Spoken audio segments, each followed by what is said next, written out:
உழைப்பாளி இல்லாத நாடுதான் எங்கும் இல்லையா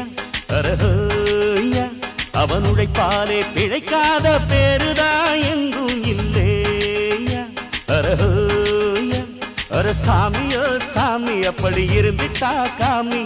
கூலியோ கூலி எங்களை நம்பித்தா பூமி பிறர் வாழ்வதே எங்க வேர்வையில் தான் உழைப்பாளி இல்லாத நாடுதான் எங்கும் இல்லையா அவன் உழைப்பாலே பிழைக்காத பேரு